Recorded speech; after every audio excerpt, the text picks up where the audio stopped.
On Primetime Politics, a stain on Canada's democracy. Foreign interference is a real occurrence and a serious threat. The Hogue Commission tables its first report on foreign interference, concluding foreign actors tried to influence the last two elections and continue to interfere frequently. Coming up, we'll speak with Canada's Public Safety Minister to find out what the Liberal government will do to protect Canadian democracy and restore public confidence. Also, the Hogue Commission came only after the Johnston inquiry failed to satisfy opposition MPs. But how different are the two reports? Our journalist panel will tackle the issue. And this investigation does not end here. We are aware that others may have played a role in this homicide. The RCMP make 3 arrests in the murder of Canadian Sikh activist Hardeep Singh Nijjar will get reaction. This is Primetime Politics. Hello, everyone. I'm Michael Serapio. Justice Marie-Josée Hogue says Canadians have the right to an election that is free of coercion and free of covert influence, but she says that was undermined in the election of 2019 and 2021. Now, Hogue is the woman leading Canada's public inquiry into foreign interference. She tabled her interim report this morning and then addressed members of the media. Acts of foreign interference did occur during the last 2 federal general elections, but they did not undermine the integrity of our electoral system. Our system remains sound.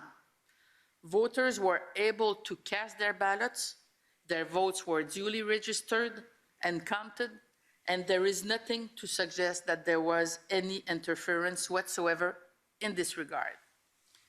Nor did this foreign interference have any impact on which party formed the government in the 2 most recent elections.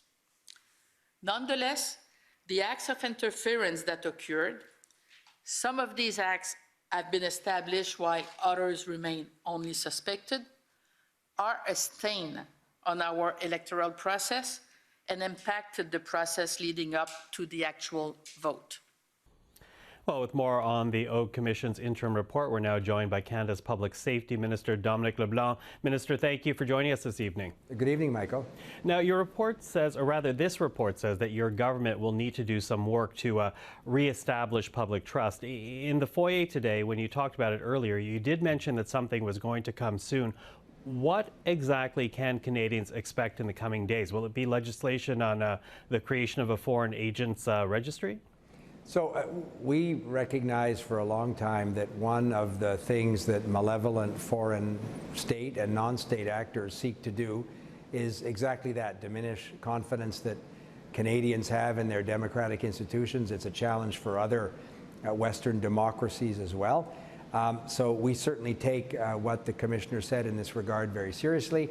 And as you mentioned, I referred earlier today to legislative actions that our government will be taking. I put on notice today in the House of Commons our intention to introduce legislation in the coming days to better strengthen our ability to counter foreign intelligence. But as you know, Michael, you've been around Parliament for a while.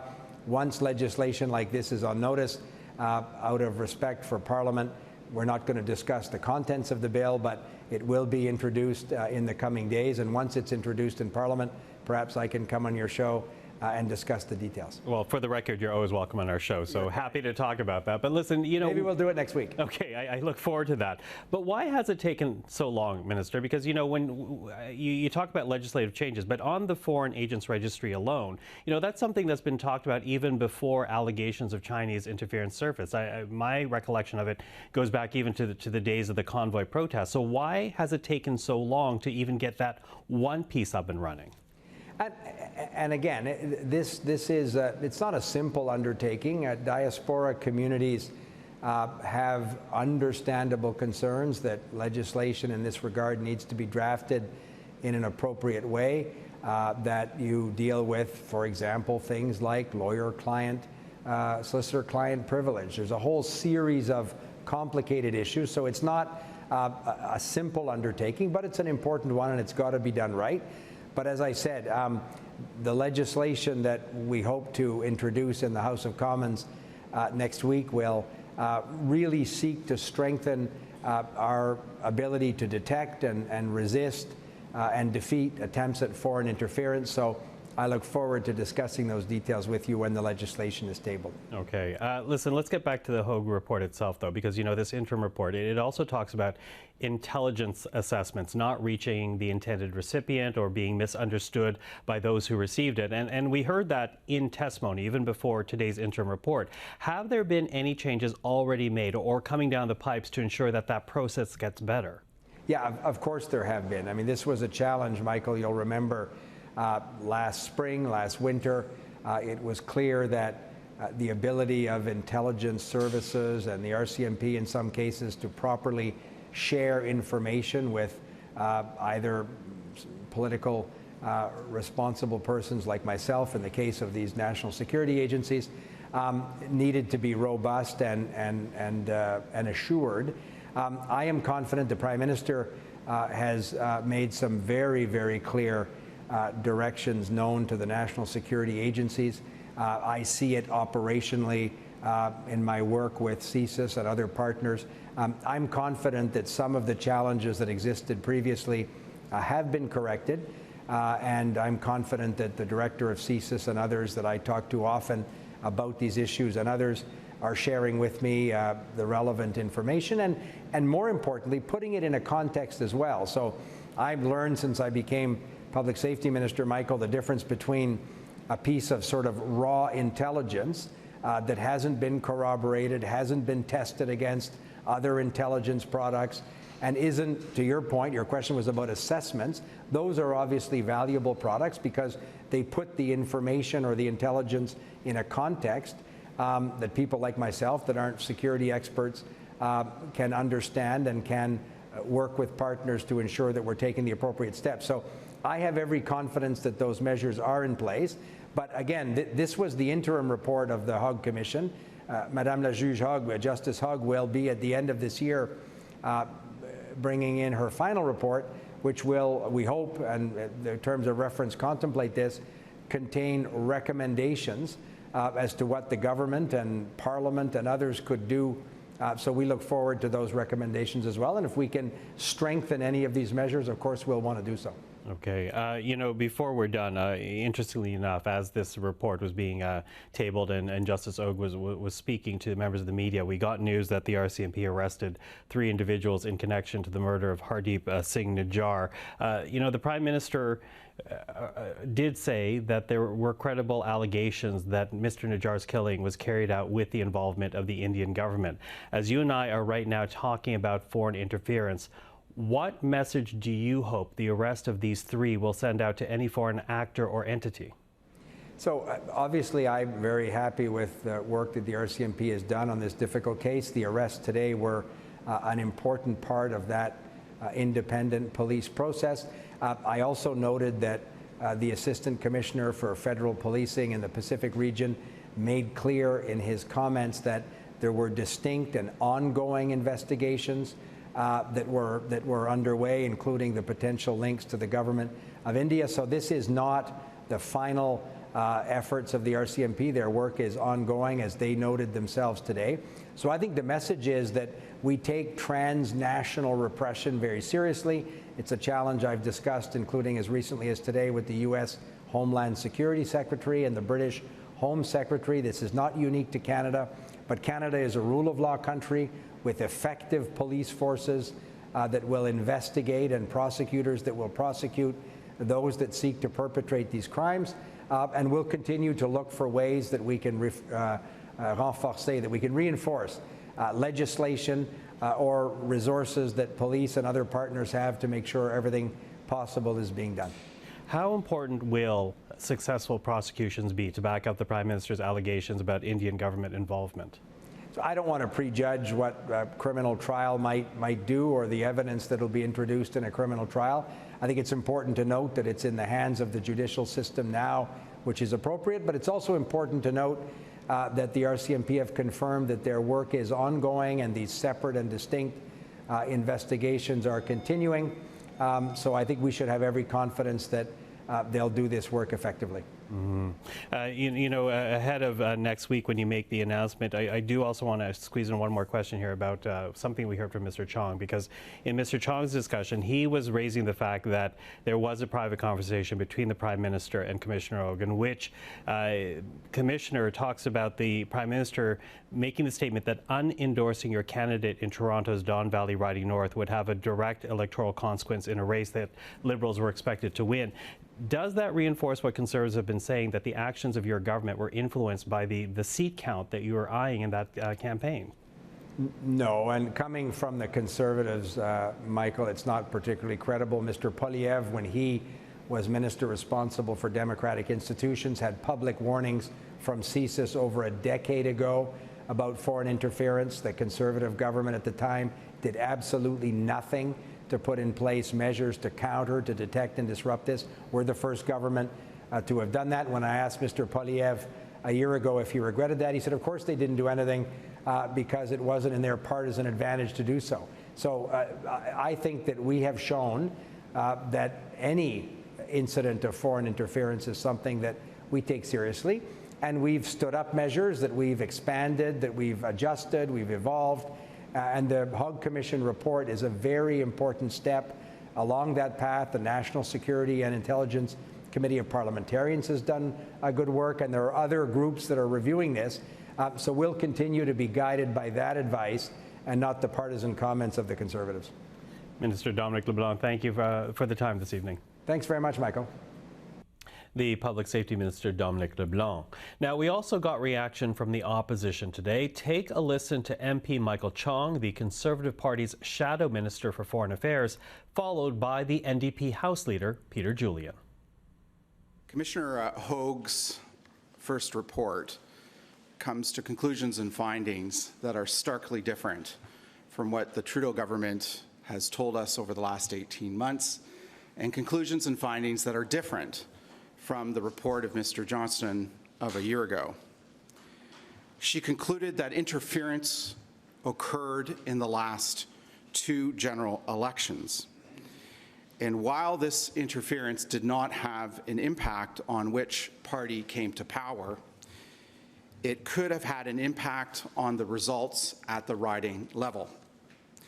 And she concluded that it impacted the broader electoral system, that it undermined public confidence in Canadian democracy, and that it disproportionately targeted and negatively affected diaspora communities, particularly the Chinese community.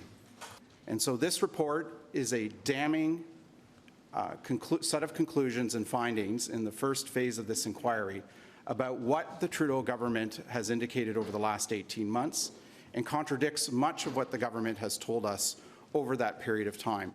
First off, I think it's reassuring for Canadians to know that foreign interference did not change the results of the 2019 and 2021 elections. That being said, she is very clear in speaking to the presence of foreign interference and the potential that that could have a preponderant impact in the coming years. So we need to prepare. We need to make sure as a country that we are ready. At the very latest, elections will be held next year. Well, with more on the Hogue Commission and the interim report, we're now joined by Robert Fife, Ottawa Bureau Chief for the Globe and Mail, Stephanie Levitz, Deputy Ottawa Bureau Chief for the Toronto Star, and Joël-Denis Bellavance, Ottawa Bureau Chief for La Presse. Hello to the three of you. Hello, Michael. Thanks for having us. So here's the report, the interim report everybody's been waiting for, and when you go through it, a number of things raised by the Commissioner. But I want to begin here with just how well the Liberal government responded to these allegations of foreign interference. Because, you know, we've heard Conservatives time and again argue that part of the reason why the Liberals did not act more forcefully is because it benefited the Liberal Party. But this is just one paragraph out of, roughly 200 pages here, in which Hogue writes, "The evidence I have heard to date does not demonstrate bad faith on anyone's part or that information was deliberately and improperly withheld. But it does suggest that on some occasions, information related to foreign interference did not reach its intended recipient, while on others, the information was not properly understood by those who received it." So does that point more to a flawed process rather than calculated moves, Bob? Well, yes and no, because the testimony we've heard is that the CSIS director said he did tell the government this. The Prime Minister said he didn't. The CSIS director was called back to say, no, in fact, I did. And she also said, because she passed no judgment on the Prime Minister or his top aides in this particular case, but she did say that you may see some conclusions at the end in her final report in December, including on the writing and Han Dong's writing. So I'm holding judgment to see what she actually says at the end, because there's contradictory testimony, and although she does say that, I'm not sure whether she's talking about these monitoring organizations that withheld information, or that was passed properly, or where she was talking about the Prime Minister, because that's not clear. Mm-hmm. And that does underline the fact that this is just, again, the interim report, the final one with recommendations expected to be at the end of the year. But what do you make of it, Steph? A flawed process versus calculated moves? I mean, it's also possible it's a little bit of column A and a little bit of column B there, right? Because it's also clear, you know, when she talks about, for example, the tension between what some of these oversight bodies thought they ought to be doing and what the parties themselves thought they ought to be learning.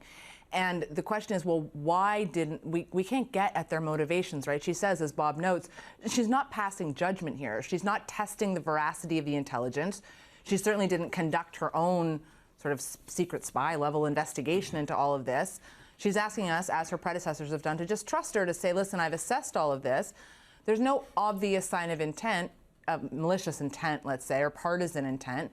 Just like it's not always clear that it was actually a foreign state acting, you can infer certain things. She doesn't pass judgment on those actions. Mm-hmm. Joël-Denis? Well, clearly, though, I think we can agree on one thing, is that there is some flawed communications between the actual agencies who collect information and how it's transmitted to legislators or people who are in government. This, I think, will be part and parcel of our next report that will be tabled at the end of this year. And we've seen evidence to that point, a testimony by David Vigneault. And I think I've said that on this show. Monsieur Vigneault, I think, came back and testified a second time because he was called, but also I think he wanted to reaffirm one thing, that he felt that he was like yelling in the desert for a while, and legislators were not listening about the threat of foreign interference. But on the exercise itself, I think this will benefit Canadians, because we have somebody with legalistic lenses that look at this issue, which is a contrast to the report that was produced by David Johnston, the former Governor General, who was the special rapporteur for the government to look at this issue. I think this is great value, and I think our democracy will come up stronger after the publication of this report, in my sense. Okay, great value, and in fact that does raise a question I have about David Johnston, because as we know, he was essentially criticized for being too close to the Prime Minister to actually be giving an objective view. But in broad strokes, when you look at this, it seems to really point to very similar conclusions as to the one that David Johnston was reaching. So does this in some ways help restore a reputation that really got hit hard, Bob? On contrary, I think it's the absolute opposite. He was really, I wouldn't call it a whitewash, but boy, he wasn't being very critical of the government. And as a result of this public inquiry, we've learned an awful lot. And we learned an awful lot about how the Prime Minister's office and the senior ministers viewed foreign interference. They did not take it very seriously. And we've learned that the two oversight bodies for election monitoring, although informed of the extent of Chinese state interference, particularly the disinformation campaigns, they didn't take that very seriously either. And so you have people like Jenny Kwan, the new Democratic MP, who has been targeted by China, saying this is a good report, and she hopes that when she comes back with the final report, that we will have a truly independent agency overlooking the monitoring of election campaigns, because when you have senior civil servants who depend on their jobs for the Prime Minister, it doesn't matter whether it's Mr. Trudeau or Conservative Pierre Poilievre or whatever, they're not truly independent. They're nonpartisan for sure, but not truly independent. Mm-hmm. And I do think that she is absolutely right on this. What we've learned now about foreign interference, and if we're going to be serious about it, to restore trust in the electoral system among Canadians, that has to be truly independent. That means they see this stuff. If they feel it's necessary to issue a public warning or to speak to a member of Parliament and say, you are being targeted by disinformation, you should be taking steps to deal with that. Yes, Steph? Yeah, I would also say, I think, you know, it was a question of tone as well. When you read the Hogue report, you could almost commend the Commission for the amount of clearly sensitivities it placed on the fact that diaspora communities in this country are affected by this on a daily basis. And that it is trite and unfortunate when the Prime Minister or the government sort of says, nothing to see here, folks, the election was sound. And she is making the point repeatedly in that report, yes, it is true the overall outcome was not affected, but if there is a chill effect on someone who wants to cast a ballot, if politicians are censoring what they're talking about because they're worried about foreign interference, she, and in this report, takes the issue much more fundamentally seriously and in very nuanced, thoughtful through line, which stands, I think, in very stark contrast with the Liberal government, to some degree, the Johnston report, that we're always looking at high level. The integrity of the election was sound. Well, yes, it was. No one is disputing that. No one, not the losers, not anyone, but everyone. There's a lot of people saying, this is real. It affects me. It hurts my vote. Why is no one listening? And I think for the first time you have a report that says, we hear you. Yeah, and add to that, not only affects my vote, I'm afraid, yes, which is what we hear time and again. Exactly. One point that I want to make, I think it is critical, is that in the report, the judge is warning the Liberal Party to do its homework for the nomination meetings that they held, because this is the first entry for foreign stars to try to influence the outcome of a federal election. So this is a very strong warning for the Liberal Party that I did not expect that would be in the report. And to me, this is a very, I think it shows that the Liberals, by the way they handle their nomination meetings, may have helped some states to interfere previously in our election. Well, and that was another point I want to raise, because that is very clearly a distinction being made by the Commissioner. What does that mean? And I know her final recommendations are going to come at the end of the year, but what do you think that immediately means for the nomination process as we prepare for about a year away from another vote? I mean, the nomination processes need to be really fixed up, because if you win in some ridings in Toronto, for example, or if you're a Liberal, you win that nomination, you're guaranteed to win. Yep. Or in Alberta, if you win a nomination for or Saskatchewan or Alberta, you win a nomination for the Conservatives, you're in. I mean, you're going to be in for a long time. That's why these nomination processes are really important, to safeguard them from foreign interference, because that's where they focus a lot of their energies to get somebody in that they hope will be sympathetic to their interests. But just beyond the nomination, I mean, she was very clear. You've got to do something now, government. You've got to do something to detect and deter this, not just waiting for my final report, but you've got to do something. And that, to me, that has been the best thing that I think the best thing I found out of this report is that she's telling our leaders, our political leaders, do something about this, because it not only affects the electoral process, but affects so many people in the diaspora communities who are being intimidated or bullied or being affected by disinformation campaigns. I'm sorry, I'm going to move on here because we're quickly running out of time. But the last point I do want to raise is the fact that, you know, the Commissioner talks about the need to restore public confidence in the whole electoral process as a result of this type of interference. And yet, here we are with the public inquiry, almost a year after the rapporteur's report. You know, does it say anything about how governments need to deal with issues and questions and immediately bring it to public inquiry and drop this whole idea of a special rapporteur for future cases? I mean, yes, and it puts a lot of pressure, I think, on the government to try and justify in the future whenever they claim that something is secret.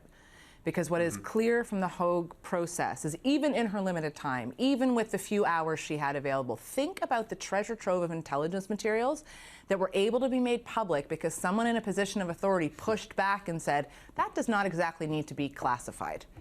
And what happened? Like CSIS and all these guys just bent over and said, yeah, sure. So I think it raises a big question about how transparent our government systems are and how transparent Canadians ought to demand them to become, so we really know the scope of the threats that are facing our democracy. Joël-Denis? Yeah, and I want to come back to the point that to this commission, the role that it's playing in trying to restore our faith in democracy. I think it is playing a big role. But in the sense, we still wasted 1 year. This should have been set up right from the upstart, as Stephanie alluded to, and we would be far more ahead now as we are approaching elections in terms of measures to protect our democracy from foreign interference. One more point I want to make, and I want to salute the work of the media in this file, especially the Globe and Mail and Robert and Stephen Chase. They did a great job, and it forced the government to react to a very profound issue that is important to our democracy, in foreign interference. If the media had not been persistent in reporting on those issues, I don't think we'll be there talking about this today. Bob, on the idea of a public inquiry, because again, how does it not add to the stain that the Commissioner is talking about? Look, or delaying to it, rather. I'm sorry? Or delaying to get to it, rather. Oh, yeah, well, yeah, I mean, they didn't want to have this public inquiry because they know that they didn't do a proper job in protecting the electorate. And it's clear that's what she's saying. We need something to fix this. Now, they're going to. They have a package of legislative measures, which we may see next week or the week after, that will create a foreign agent registry, that will make changes to the CSIS Act and the Security of Information Act. So much more of this information, CSIS will be able to tell the public about it. And I hope that there is changes to the criminal code to make foreign interference a criminal code amendment, because the police, we've learned from seeing how the FBI operate in the United States, they can quickly go after people for foreign interference, but it's very, very difficult here because we don't really have the laws to do so. And both the registry and making foreign interference, putting it in the criminal code, I think will give the police a lot more leeway to be able to prosecute people who are involved in trying to interfere in Canadian politics and our democracy. Well, as we say, the final report out at the end of the year, and we'll see what the government does between now and then. Bob, Stephanie, Joël-Denis, thank you for the time. Thank you, Michael. And that is our program for this evening. I'm Michael Serapio. For everyone here at CPAC, thank you for watching Primetime Politics. We'll be back next week. Until then, take care.